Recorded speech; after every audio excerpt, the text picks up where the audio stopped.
Ibu kekasih Tuhan, malam hari ini kita boleh disapa kembali dalam ibadah PW malam hari ini. Kita akan mengalami perjumpaan dengan Tuhan sekaligus melalui streaming. Mari kita siapkan hati kita. Biarlah ibadah malam ini tidak sebagai sebuah rutinitas belaka. Betul-betul kita menjadikan ibadah ini menjadi momentum di mana kita mengalami perjumpaan pribadi dengan Allah. Karena itu mari kita siapkan hati kita untuk masuk dalam hadiratnya dalam saat teduh kita bersama mulai.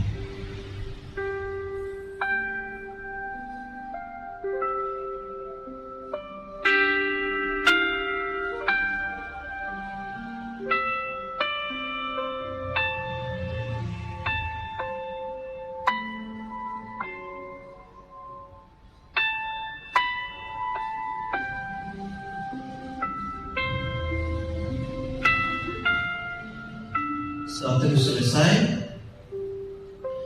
mari bersama kita menyanyikan memulai ibadah kita dengan menyanyi Kidung Jemaat nomor 8. Kidung Jemaat nomor 8 baitnya yang pertama. Bagimu Tuhan nyanyianku, karena setaramu siapakah, dan yang seterusnya. Bagimu Tuhan nyanyianku, karena setaramu siapakah, hendak ku puji Kau selalu. Padaku Roh Kudus berikanlah, supaya dalam Kristus Putramu berkenan kepadamu. Mari kita berdoa. Bagimu Tuhan segala pujian, segala hormat, kemuliaan bagi Kristus Raja di atas segala raja kami. Malam hari ini Allah, kami berjumpa dalam ibadah persekutuan wanita malam hari ini. Kami mau melandaskan ibadah ini dengan pengakuan kami bahwa pertolongan kami ialah dari Tuhan yang menjadikan langit dan bumi, dan yang memelihara kesetiaannya sampai selama-lamanya, dan yang tidak pernah meninggalkan perbuatan tangannya. Turun atas saudara sekalian anugerah dan sejahtera dari Tuhan kita Yesus Kristus, menyertai saudara-saudara sekalian. Amin. Kita akan mempersiapkan hati kita untuk memasuki merenungkan kebenaran firman Allah dengan bersama bernyanyi dari Kidung Jemaat nomor 49. Kidung Jemaat 49 baitnya yang pertama dan yang kedua. Firman Allah jayalah sampai ujung dunia, dan yang seterusnya. Firman Allah jaya sampai ujung dunia, kita pun dipanggilnya untuk hidup yang bekal. Firman Khalik semesta yang mengasuh makhluknya, bimbingannya pun tepat bagi orang tersesat. Kita berdoa minta tuntunan Roh Kudus menuntun kita dalam perenungan firman. Kita berdoa, terpujilah Kristus, firman Allah yang hidup, yang menyapa kami melalui kebenaran firman yang akan kami baca, kami dengar dan renungkan bersama dalam ibadah persekutuan wanita malam hari ini. Oleh karena itu mari Kristus datang dan berbicara bagi setiap pribadi kami, sehingga tatkala firman ini kami baca bersama, dengar, renungkan bersama, firman ini tidak berlalu begitu saja, tetapi membawa kemenangan bagi kami, membawa terobosan bagi kami, membawa perubahan bagi kami, membawa pertumbuhan bagi kami. karena kami percaya dalam firman-Mu ada kuasa yang menyelamatkan setiap kami. Oleh karena itu ya Kristus berfirman-Lah, karena sesungguhnya kami siap mendengar suara-Mu. Amin. Pembacaan firman Tuhan kita malam hari ini terambil dari kitab Kudus Perjanjian Lama. Kita masih baca dalam 2 Samuel pasalnya yang kelima. 2 Samuel pasal yang kelima. Kita baca dari ayat 17 hingga ayatnya yang ke-19. 2 Samuel pasalnya yang kelima, ayat 17 hingga ayatnya yang ke-19. Bisa lihat di lain teksnya. 2 Samuel pasal 5 ayat 17 sampai ayatnya yang ke-19. Kalau sudah menemukan, saya bacakan lalu kita simak bersama. Daud memukul kala orang Filistin. Ketika didengar orang Filistin bahwa Daud telah diurapi menjadi raja atas Israel, maka majulah semua orang Filistin untuk menangkap Daud. Tetapi Daud mendengar hal itu, lalu ia pergi ke kubu pertahanan. Ketika orang Filistin itu datang dan memencar di lembah Refaim, bertanyalah Daud kepada Tuhan, apakah aku harus maju melawan orang Filistin itu? Akan kau serahkan mereka ke dalam tanganku? Tuhan menjawab Daud, majulah, sebab aku pasti akan menyerahkan orang Filistin itu ke dalam tangan. Demikianlah bacaan firman Tuhan kita pada malam hari ini. Kata Tuhan Yesus, yang berbahagia adalah Bapak, Ibu, dan saya yang mendengarkan firman Allah dan yang memeliharanya dalam kehidupan kita dari hari lepas hari. Terpujilah nama Tuhan Yesus. Shalom. Bapak Ibu kasih Tuhan, tema kita malam hari ini saya angkat dari ayatnya yang ke-18. Ketika orang Filistin itu datang dan memencar di lembah Refaim, dan tema kita adalah lembah Refaim. Sekali lagi, tema kita adalah lembah Refaim. Mungkin kayaknya dengarnya kayaknya asing. Kok lembah Refaim? Apa maksudnya ini? Apa yang maksud lembah Refaim? Nah, Bapak Ibu kekasih Tuhan, ingat, kisah ini dilatar belakangi bahwa ketika Daud menjadi raja, maka orang Filistin menggerakkan seluruh pasukannya untuk menyerang Daud di lembah Refaim. Lembah Refaim itu yang pertama adalah suatu tempat. Tadi sebelum masuk ke Yerusalem, ada lembah di sana namanya lembah Refaim. Nah, tempat itulah yang menjadi tempat di mana bangsa Filistin datang menyerang Daud dengan seluruh rakyatnya di sana. Nah, apa maksud saya dengan lembah Refaim ini? Lembah Refaim itu mau bicara tentang sebuah situasi yang sebuah situasi yang tidak menguntungkan bagi Daud. Waktu orang Filistin datang menyerang Daud, posisi lembah itu kan biasa di bawah, di jurang di bawah. Jadi posisi orang Filistin itu sangat strategis. Kalau kita bisa lihat, saya sudah melihat di petanya, itu di atas bukit, di atasnya gunung, lalu itu lembah yang agak sedikit ke bawah. Nah, Daud berada di lembah itu, sedangkan orang Filistin berada di atas bukit. Jadi secara strategi, secara geografis, ini orang Filistin menang. Mereka lebih mudah menyerang ketika Daud berada di posisi di bawah, di lembah, mereka posisi di tinggi. Jadi itu sangat mudah untuk menyerang atau menyergap Daud. Itulah sebabnya mereka mengambil posisi tempat daerah lembah Refaim sebagai tempat menyerang mereka. Jadi lembah Refaim bagi Daud itu tidak menguntungkan sesungguhnya. Itu yang pertama. Yang kedua, lembah Refaim ini diambil berdasarkan karena pada waktu itu jauh sebelum Israel ada di situ, ada bangsa Kanaan, orang Enak. Itu dari kata Enak dalam psikologi kita itu menggambarkan adalah bangsa-bangsa raksasa yang keturunan raksasa yang pernah tinggal di situ. Nah, itu berarti bahwa lembah Refaim itu menggambarkan bahwa yang menyerang Daud bukan sekedar orang Filistin, tapi orang-orang raksasa, orang-orang yang tangguh, orang-orang yang hebat.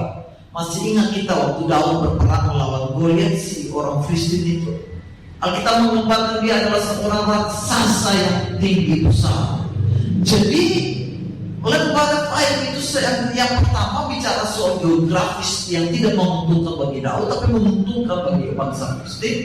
Yang kedua itu juga menggambarkan bahwa orang-orang yang datang menyerang Daud adalah bangsa orang-orang raksasa, orang-orang yang berpostur tubuh yang tinggi, yang kuat, yang gagah dan hebat. Jadi yang pertama lembah Refaim itu bicara soal yang pertama itu tidak menguntungkan bagi Daud. Yang kedua, musuh yang datang adalah orang-orang yang raksasa, orang-orang hebat, orang-orang yang kuat, yang Daud sendiri tidak mampu menghadapi itu. Nah, yang ketiga, Refaim itu bicara tentang kuasa kegelapan, arwah-arwah.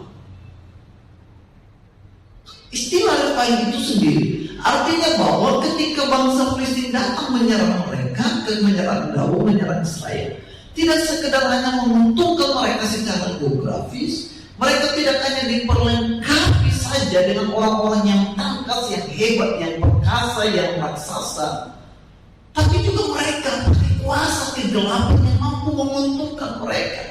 Mereka tidak hanya menyerang secara fisik, tapi juga menyerang dalam roh. Peperangan dalam roh itu terjadi. Dan yang keempat, lembah Refaim mengabarkan tentang kekuatan Filistin. Mereka datang dengan perlengkapan senjata yang jauh melampaui Daud. Mereka datang menyerang Daud dengan semua peralatan militer, dengan persenjataan yang maju dan canggih, melampaui apa yang dimiliki Daud. Jadi Refaim itu bicara tentang sebuah lembah persoalan yang sedang dihadapi oleh Daud. Secara geografis, secara strategi, Daud dia kalah dalam strategi. Secara fisik, Daud dia kalah secara fisik. Bayangkan orang kecil seperti saya lalu menghadapi orang yang tinggi besar, tidak mungkin saya menang. Dan itulah yang dihadapi oleh Daud. Yang ketiga, secara militer persenjataan Daud kalah jauh dibanding bangsa Filistin. Dan ditambah lagi, mereka tidak menyerang sendiri, tapi mereka juga pakai kuasa kegelapan, arwah-arwah, pakai Allah-Allah, ilah-ilah yang lain untuk datang menyerang Daud.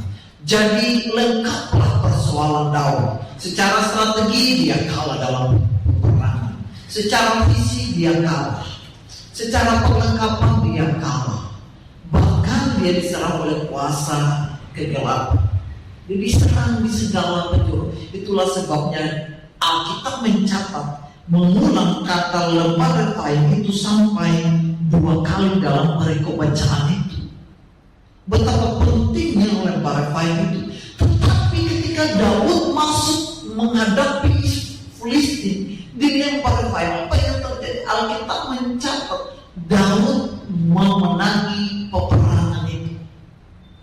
Sekali lagi, ketika Daud dalam keadaan terjepit, dalam keadaan lemah, di keadaan yang paling bawah, dalam keadaan yang tidak menguntungkan, keadaan dia tidak punya strategi apa-apa, tidak ada yang bisa diandalkan. Secara fisik dia tidak, secara perlengkapan tidak, apalagi di dalam roh tidak bisa. Tidak ada yang bisa dia untungkan dalam medan peperangan pada waktu itu. Nah, Bapak Ibu kekasih Tuhan, ayat ini mau bicara buat kita bahwa hari ini mungkin peperangan kita tidak secara geografis kita tidak berada dalam lembah Refaim. Tapi jangan-jangan kita sedang berada, kondisi kita, keadaan kita, persoalan kita, itulah lembah Refaim bagi kita. Itulah tantangan bagi kita. Itulah pergumulan bagi Bapak Ibu dan saya. Entah itu sakit penyakit, entah itu masa depan, entah itu pekerjaan, ekonomi, keuangan, pelayanan, pergumulan dalam rumah tangga. Mungkin itu suatu lembah revival. Atau jangan-jangan kita sedang berada dalam lembah kekelaman yang mungkin itu revival bagi kita. Kita nggak ada punya dasar untuk mampu bertahan terhadap peperangan itu. Kita nggak punya secara manusia, secara kasat mata kita nggak punya kekuatan untuk menghadapi persoalan yang sedang kita alami hari ini. Secara fisik kita tidak mampu, kita nggak punya perlengkapan terus fasilitas apa-apa. Mungkin seperti itu. Secara strategi juga kita nggak punya pengalaman. Tapi Daud mampu memenangi peperangan itu. Kalau Daud mampu memenangi peperangan itu, maka saya percaya Bapak Ibu dan saya, kita juga mampu memenangi peperangan setiap lembah kekelaman, lembah kehidupan yang sedang kita hadapi hari ini. Amin. Mari kita mau lihat satu-satu. Yang pertama, soal secara geografis. Secara geografis, lembah ini tidak menguntungkan Daud. Ya, persoalan itu tidak menguntungkan kita, itu tidak mengenakan kita, membuat hati kita gelisah, membuat hati kita tenang. Daud tidak mampu, dia tidak menguntungkan karena dia di bawah. Filistin sedang berada di atas mereka. Mudah sekali menyerang mereka dari atas ke bawah. Dia tidak punya strategi. Secara strategi dia kalah akan strategi. Itulah sebabnya di ayat 17 dia berkata, ketika bangsa Filistin datang menyerang, dia lari ke kubu pertahanan. Dia datang kepada Allah, menjadikan Allah sebagai tempat pertahanan dia, sebagai tempat Allah, sebagai alih strategi dia. Bapak Ibu kekasih Tuhan, saya mau katakan buat kita malam hari ini, ya, hari ini mungkin kita masuk dalam persoalan kita, dalam tantangan kita.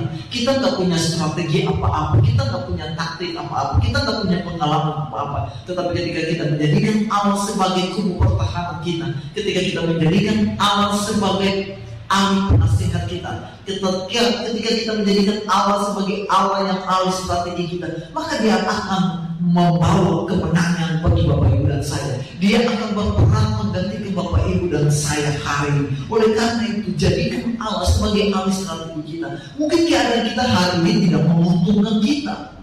Mungkin kita saat ini sedang dihadapi dengan COVID dan itu tidak mengenakan, kita tidak bebas, mengancam kondisi kesehatan, mengancam kehidupan kita, mengancam ekonomi kita, mengancam pekerjaan kita, mengancam rumah tangga kita, masa depan kita. Ya, mungkin itu tidak menguntungkan bagi kita. Persoalan yang kita hadapi hari ini, tantangan yang sedang kita jalani hari ini, itu tidak menguntungkan kita. Tak punya pengalaman, kita tak punya strategi, tapi jadikan Allah sebagai ahli strategi kita. Amin. Lari kepada Allah, datanglah kepada Allah sebagai kubu pertahanan kita, jadikan dia sebagai penasihat dia, supaya kita mampu menangkan pertempuran itu. Yang kedua, lembah revival itu bicara tentang, saya sudah jelaskan bahwa mereka adalah bangsa-bangsa raksasa. Itu bicara soal apa, Bapak Ibu? Itu bicara soal keadaan yang sangat mustahil. Adakah masalah hari ini itu menjadi raksasa bagi kita? Adakah masalah hari ini yang kita hadapi dan kita melihat itu terlampau besar, terlampau kuat, terlampau hebat, dan kita tidak mampu memenangkan si raksasa itu? Bagi kita katakan mungkin mustahil saya bisa mengalahkan persoalan ini, melampaui kekuatan saya, ini melampaui kemampuan saya. Saya tidak mampu bertarung, saya tidak mampu berperang, saya tidak mungkin memenangkan pertempuran ini, saya tidak mampu mengalahkan persoalan ini, karena ini di luar jangkauan kemampuan saya. Enggak, saya mau katakan ada Allah yang lebih besar daripada persoalan hidup kita. Amin. Ada Allah yang lebih hebat dari kehebatan persoalan kita. Ada Allah yang lebih tinggi daripada tingginya persoalan kita. Mari kita tidak melihat masalah itu sebagai raksasa bagi hidup kita. Kita tidak melihat persoalan itu sebagai sebuah hal yang terlampau hebat, seolah-olah kita tidak mampu. Tetapi alihkanlah pandanganmu kepada Allah. Arahkanlah penglihatanmu kepada Allah dan lihatlah ada Allah, ada Kristus yang jauh melampaui raksasa itu. Ada kuasa yang menyertai kita yang melampaui kuasa itu. Karena tidak ada hal yang tidak mungkin Yang bisa lakukan adalah jadikanlah Allahku pertahananmu yang jauh lebih besar terhadap pergumulanmu. Dia mampu mencukupi kebutuhanmu, dia mampu menyelesaikan persoalanmu. Kristus Allah, dia Allah yang mati dan bangkit, dia memberikan kemenangan. Dia hidup pagi hari bagi saudara dan saya hari ini, dan dia mampu memenangkan setiap pertempuran yang sedang kita hadapi hari ini. Mungkin pertempuran yang kita hadapi adalah kesehatan kita, perekonomian kita. Kita sedang bergumul dengan anak-anak kita sedang bergumul dengan pasangan hidup kita sedang bergumul dengan suami atau istri, dengan karakter kita. Serahkanlah itu kepada Allah, maka ia akan bertindak. Dia mampu melakukan jauh dari apa yang kita pikirkan, asal kita menjadikan dia sebagai Allah yang dahsyat, Allah yang luar biasa. Jadikan Allah sebagai pertahananmu. Dia Allah yang mampu menangkan setiap raksasa persoalan dalam kehidupanmu. Yang ketiga, kita mau bicara pada poin itu bicara soal apa? Arwah kuasa kekelapan. Bapak Ibu, hari ini ingat, peperangan kita tidak lagi melawan darah dan daging. Peperangan kita tidak lagi secara melawan fisik, berantem satu dengan yang lain. Tidak. Tapi peperangan kita, Efesus pasal 6 bilang apa? Peperangan kita bukan melawan darah dan daging, tetapi melawan roh-roh di udara, melawan pemburu-pemburu, melawan kuasa-kuasa kegelapan. Itulah yang terjadi dengan Daud. Bapak Ibu, Daud sangat paham sekali ketika dia diserang oleh bangsa Filistin. Dia tidak diserang secara fisik oleh bangsa tentaranya saja, tapi dia juga diserang dalam roh. Ada satu pendeta besar, dia berkata, kemenangan dalam dunia nyata itu didahului oleh kemenangan dalam dunia roh. Kita tidak hanya menghadapi persoalan secara fisik. Persoalan yang paling besar adalah persoalan dalam roh, tantangan di dalam roh. Iblis itu roh, dia datang menyerang kita tidak lagi secara fisik, enggak. Mungkin kita katakan, ya tapi saya nggak percaya arwah-arwah, saya nggak percaya kuasa kegelapan, saya nggak ke orang pintar, saya nggak ke orang dukun. Enggak, iya, setuju itu. Tapi tahukah kita bahwa peperangan kita adalah peperangan dalam roh? Iblis dia datang, dia menyerang kita dalam roh. Dan pusat peperangan orang percaya yang paling kuat adalah dalam pikiran. Itulah sebabnya dia datang dalam roh. Dia menampung pikiran-pikiran yang kotor, pikiran-pikiran yang negatif, pikiran-pikiran yang membuat kita merasa takut dan khawatir. Itulah sebabnya ketika kita masuk dalam persoalan, apa yang kita hadapi? Ketakutan, kekhawatiran, kegelisahan. Kita takut, aduh bagaimana nanti kalau saya nggak punya uang, saya mau makan apa? Iblis dia datang, dia menabur bagi ketakutan, kekhawatiran dalam hidup kita. Kita takut, aduh masa depan saya bagaimana? Kita takut nanti pekerjaan saya bagaimana? Kita harus jujur, seringkali ketika kita masuk dalam sebuah persoalan, yang kita hadapi adalah, kita gumuli adalah ketakutan, kekhawatiran, kecemasan, kegelisahan atas setiap persoalan kita. Sehingga ketika persoalan itu datang, kita cemas, kita takut, lalu kita lari, kita ambil keputusan, kita bertindak, kita mau supaya kita keluar dari persoalan itu. Itulah yang beri, itulah peperangan kita yang sesungguhnya. Iblis dia datang, dia menaruh benih dalam pikiran kita. Itulah pikiran ini pusat peperangan kita. Dia datang, dia taruh roh ketakutan, roh kekhawatiran, roh kecemasan, roh kebimbangan, sehingga kita takut. Dan itulah yang harus kita waspadai dalam kehidupan kita. Kita harus jujur. Bahkan ketika kita dihadapkan dengan pandemi COVID, ada banyak orang dihadapi dengan diselimuti oleh ketakutan, oleh kekhawatiran. Aduh, jangan-jangan saya nanti terpapar, saya nanti mati, anak saya bagaimana, suami saya bagaimana, istri saya bagaimana, keluarga saya bagaimana. Cukup kita jaga protokol, kita pakai masker, jaga jarak, melaksanakan protokol kesehatan, lalu jadikanlah Allah sebagai perlindungan benteng kita. Kalaupun hari ini kita sedang dilanda oleh ketakutan karena persoalan yang sedang menimpa kita, entah takut apa, khawatir makan esok, takut masa depan anak-anak kita, takut akan hari tua kita, takut akan pekerjaan kita. Itulah strategi iblis. Dia datang menyerang kita dengan strateginya.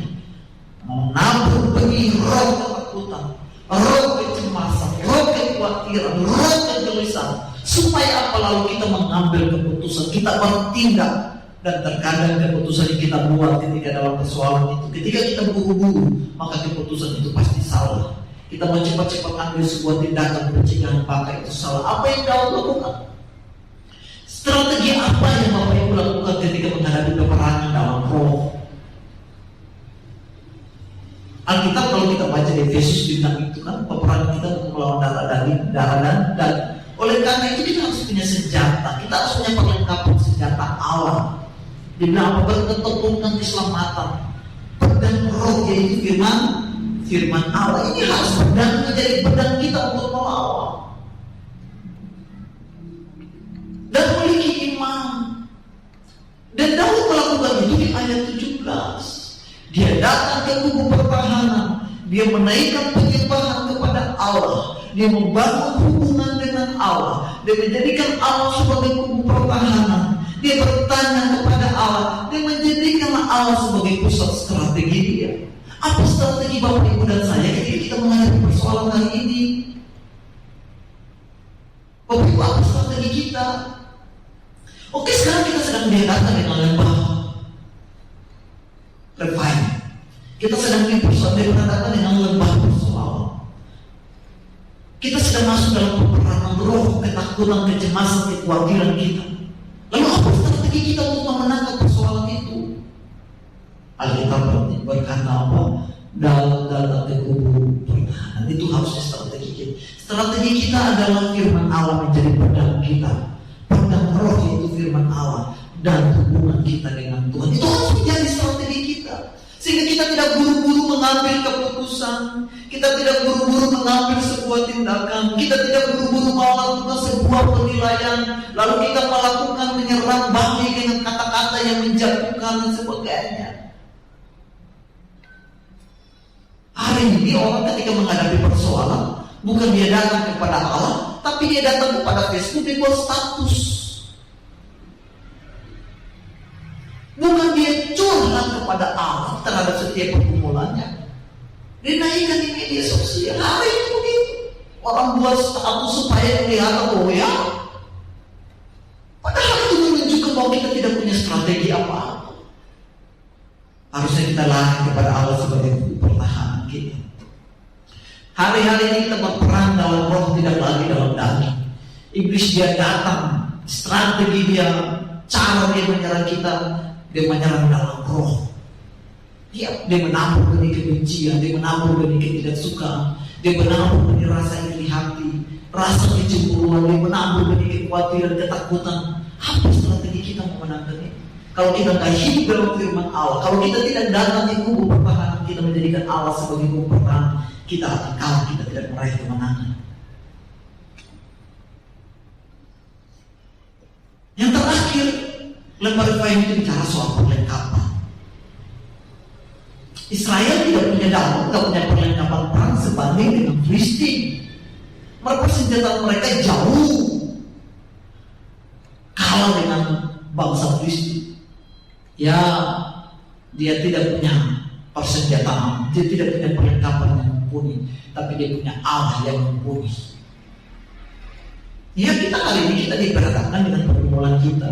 Mungkin kita nggak punya perlengkapan apa-apa, kita nggak punya pengalaman, kita nggak punya pengetahuan, kita bingung ya. Kita nggak sekolah, kita nggak punya pendidikan yang tinggi, kita nggak belajar tentang, kita nggak tahu tentang apa itu psikologi, bagaimana menghadapi persoalan. Mungkin kita nggak tahu, tapi percayalah ketika kita datang kepada Allah, Dia Allah yang menjadi persenjataan kita, Dia Allah yang menjadi perlengkapan kita, Dia Allah yang menjadi pedang kita, Dia Allah yang pertama yang akan menghadapi persoalan itu. Jadi Allah harusnya itu sebagai perlengkapan kita. Jadikan firman Allah ini menjadi senjata kita untuk menyerang, untuk melawan. Itulah sebabnya ketika Iblis datang menyerang Yesus waktu dicoba di padang gurun, Yesus pakai apa? Firman Allah sebagai senjatanya, sebagai perlengkapannya. Dia berkata, ada tertulis. Iblis juga putih firman Allah di Mazmur. Tapi Yesus juga putih firman Allah yang benar. Dia tidak pakai firman Allah sebagai motivasi yang salah, enggak. Tapi firman Allah dalam posisi yang benar, sehingga dia berkata, ada tertulis mengenai kau harus sujud menyembah hanya kepada Tuhan Allah saja yang harus sujud menyembah. Yesus berkata, ada tertulis bahwa manusia hidup bukan dari roti saja, tetapi dari firman. Itu semua ada dalam firman. Bagaimana Bapak Ibu dan saya? Adakah kita menjadikan firman Allah ini sebagai perlengkapan hidup kita? Firman Allah ini mampu memberikan hikmat bagi Bapak Ibu dan saya dalam mengambil keputusan. Dalam Mazmur 119 dia berkata, firman Tuhan itu, taurat Tuhan itu membuat kita tuh menjadi bijaksana lebih daripada orang tua, membuat kita lebih berpengetahuan daripada seorang guru S1, S2 atau S3. Bukan berarti kita nggak boleh belajar, enggak, tapi itu gampang manfaat firman Allah. Firman Allah itu membuat kita menjadi orang yang penuh hikmat, bijaksana. Iya, sekalipun kita masih muda dan punya pendidikan, firman Allah menjadi perlengkapan hidup kita. Oleh karena itu, ayo mari setiap pagi renungkan firman Allah. Mumpung di masa pandemi, waktu kita banyak di rumah, Bapak Ibu, dalam masa-masa ini gak usah kita dikumpul-kumpul dulu, batasi itu, lalu berikanlah waktu kita untuk merenungkan firman Allah. Setiap pagi sinode di membagikan renungan pagi, kita bisa baca atau bisa dengar. Itu cuma hanya sampai 8 menit kok. Berikanlah waktu untuk renungkan itu supaya kita bertumbuh. Jadi mari. Hari ini Bapak Ibu sedang berada di Lemari Fayuka. Ya, saya sendiri juga berada. Tapi saya mau belajar dari dalam supaya kita mengalami kemenangan. Amin. Supaya kita meraih kemenangan. Sekalipun berada di lembah, sekalipun kita berada di titik rendah, kita berada di keadaan yang paling rendah, paling bawah. Mungkin hari ini kita sedang berada di bawah, di tindak. Kita lemah, kita nggak kuat, kita nggak berdaya, kita putus asa, kita takut, kita khawatir karena persoalan datang, karena pandemi datang, karena keuangan kita berkurang, karena pekerjaan yang nggak kunjung datang, karena persoalan. Mungkin kita berada di titik nol, titik rendah kita. Tapi Tuhan mampu merubah titik rendah lembah itu menjadi kemenangan bagi hidup kita. Amin. Doa saya, Bapak Ibu, mengalami kemenangan dalam setiap peperangan persoalan yang sedang dihadapi. Tuhan Yesus memberkati. Bapak Ibu, mari kita menuntut kepala kita berdoa buat kebenaran firman sekaligus syafaat di hadapan Tuhan. Mari kita berdoa. Kami bersyukur Allah buat kebenaran yang telah kami dengar malam hari ini. Mengaku dengan Tuhan bahwa hari ini, saat ini kami sedang berada dalam lembah kelam kami. Kami sedang berada dalam lembah persoalan kami. Kami sedang dalam keadaan di titik rendah kami, dalam keadaan bahwa kami tak berdaya. Kami tidak mampu menghadapi persoalan ini. Kami tidak mampu menghadapi masalah yang sedang terjadi. Tapi kami punya Allah yang besar, yang lebih besar melampaui setiap persoalan yang kami hadapi. Kami punya Allah sebagai Allah yang ajaib, Allah yang ahli strategi bagi kami. Kamu datang kepada Tuhan, kamu lari kepada Allah Tuhan, kamu berharap kepada Kristus Juru Selamat kami. Kamu jadikan Engkau sebagai kubu pertahanan kami, kota berlindung kami. Sehingga kalau sekalipun kamu berada dalam lembah kekelaman, sekalipun kamu berada dalam lembah persoalan, percaya bahwa bersama dengan Kristus kami akan menjadi pemenang. Bersama dengan Kristus kami akan keluar menjadi pemenang. Kami akan memenangkan setiap persoalan yang terjadi dalam hidup. Tolong kami Tuhan, dan pimpin kami. Kami mau bergantung mengandalkan Engkau satu-satunya dalam hidup kami. Bapak di surga, Engkau lihat setiap hati-hati yang tertunduk di hadapan, yang mengaku. Bapak, Engkau lihat setiap lembah persoalan yang mereka hadapi. Allah, Engkaulah Allah pertahanan mereka. Kristus, Engkau jadi solusi. Engkaulah kekuatan, Engkaulah strategi, Engkau pengharapan mereka. Oleh karena itu Tuhan, Engkau hadir menguatkan yang lemah Tuhan kuatkan. Yang sakit Tuhan jamah sembuhkan pulihkan. Yang jatuh Tuhan angkat. Yang tak berdaya Allah berikan kekuatan. Yang dalam kekurangan Engkau berikan kecukupan. Yang dalam kekhawatiran Tuhan berikan harapan. Dan Tuhan berkati setiap usaha pekerjaanmu waktu itu berhasil.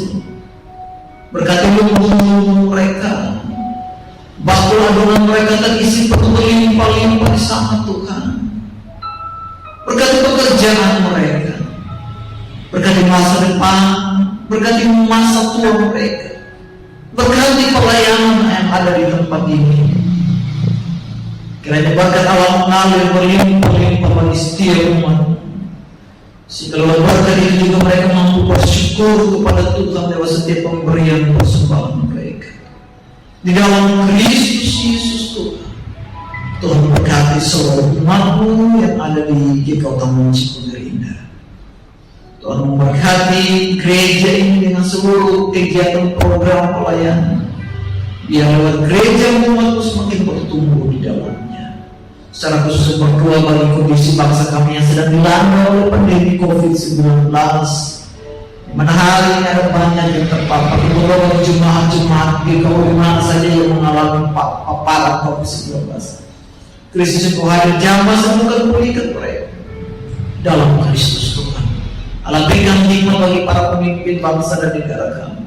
Mulai dari para presiden, wakil presiden dan seluruh jajarannya, seluruh tenaga kesehatan yang ada sehingga mereka mampu menghadapi, menyelesaikan persoalan pandemi yang sedang terjadi. Dan Tuhan pelihara umatmu keluar masuk mereka, Tuhan jaga lindungi pelihara sehingga tidak ada kuasa penyakit, kuasa virus apapun yang menyentuh mereka karena Kristus bersama dengan umatmu. Terima kasih Tuhan, hamba serahkan seluruh kehidupan kami sepenuhnya dalam tangan Allah.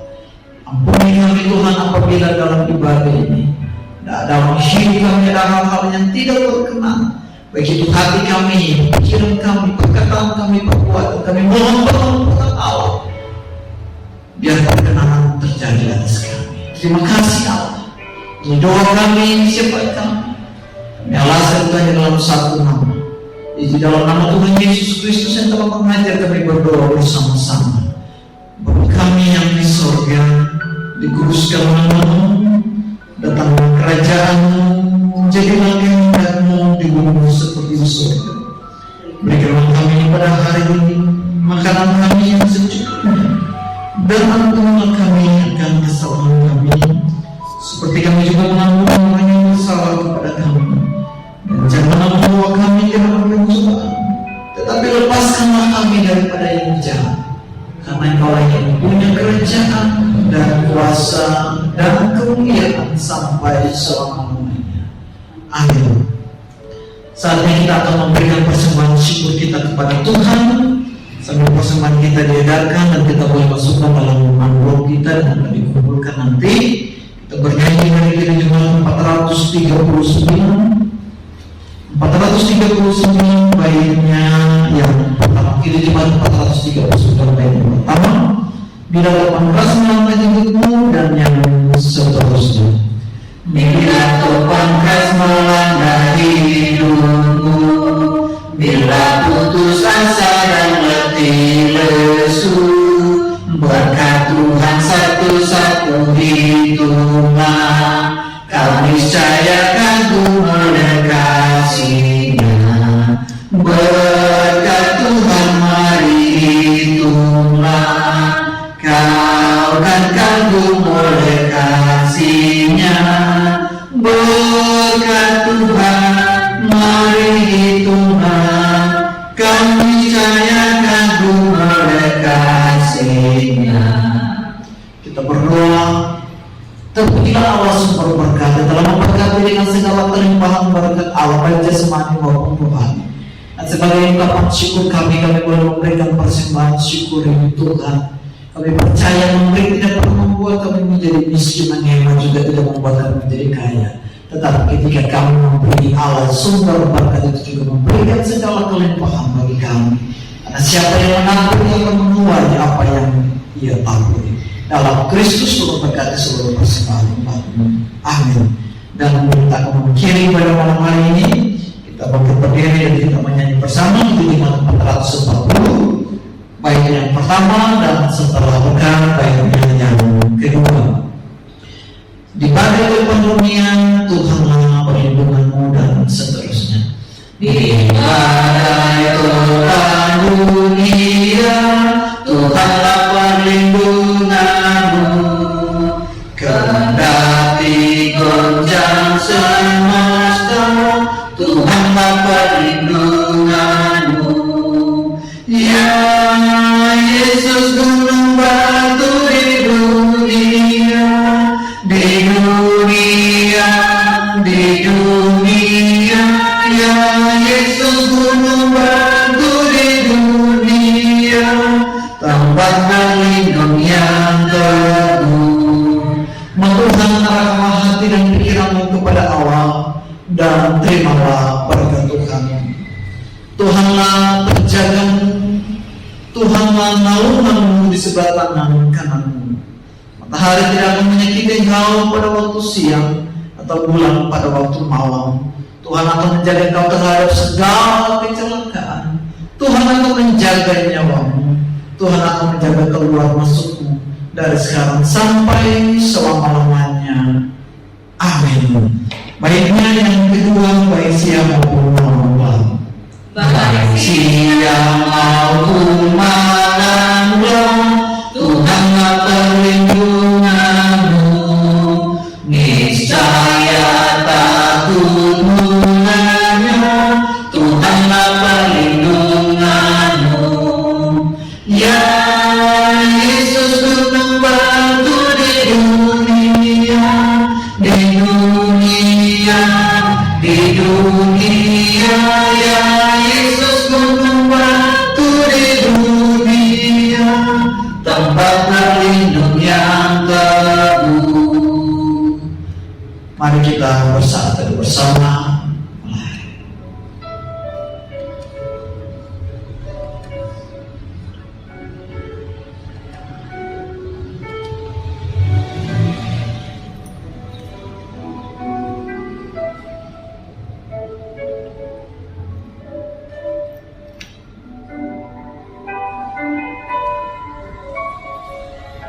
Ibadah selesai. Tuhan Yesus memberkati Bapak Ibu sekalian. Jangan lupa tetap jaga jarak, pakai masker, dan kalau tidak ada yang penting tidak usah keluar atau berkumpul. Tuhan kasih kita hikmat untuk menjaga diri kita bersama. Dan doa saya Tuhan menyertai Bapak Ibu sekalian. Shalom.